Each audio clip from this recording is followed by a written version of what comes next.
ये वही कांग्रेस और उनके सहयोगियों की सोच है जिसमें वो धीरे धीरे आरक्षण को समाप्त कर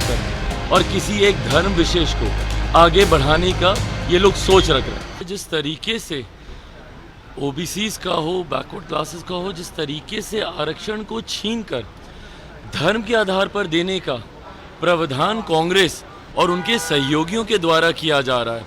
डॉक्टर बाबा साहेब भीमराव अंबेडकर जी का संविधान स्पष्ट तौर से कहता है, जिस संविधान को डराने का ये लोग बार बार प्रयास करते हैं, जिसको लेकर कि संविधान को समाप्त कर दिया जाएगा, उस संविधान में स्पष्ट तौर से ये बात कही गई है कि धर्म के आधार पर,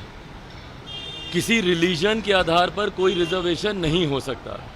ऐसे में कर्नाटका जैसे राज्यों में जिस तरीके से ओबीसीज का रिजर्वेशन छीनकर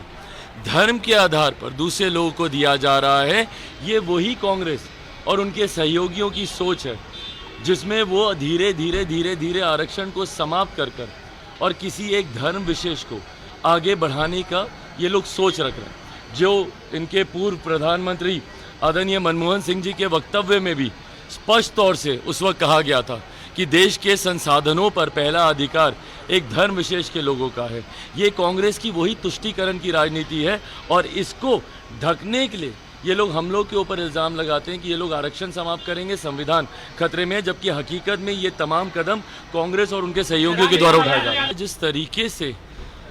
ओबीसीज का हो, बैकवर्ड क्लासेस का हो, जिस तरीके से आरक्षण को छीनकर धर्म के आधार पर देने का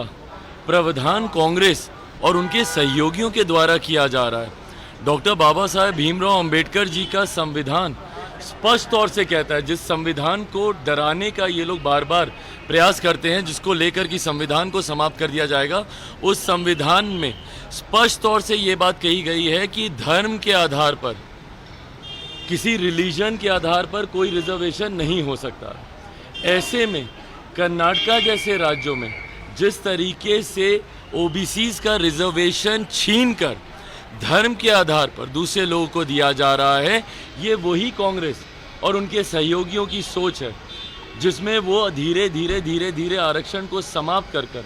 और किसी एक धर्म विशेष को आगे बढ़ाने का ये लोग सोच रख रहे हैं। जो इनके पूर्व प्रधानमंत्री आदरणीय मनमोहन सिंह जी के वक्तव्य में भी स्पष्ट तौर से उस वक्त कहा गया था कि देश के संसाधनों पर पहला अधिकार एक धर्म विशेष के लोगों का है। ये कांग्रेस की वही तुष्टीकरण की राजनीति है और इसको ढकने के लिए ये लोग हम लोग के ऊपर इल्ज़ाम लगाते हैं कि ये लोग आरक्षण समाप्त करेंगे, संविधान खतरे में है, जबकि हकीकत में ये तमाम कदम कांग्रेस और उनके सहयोगियों के द्वारा उठाए जा रहे हैं।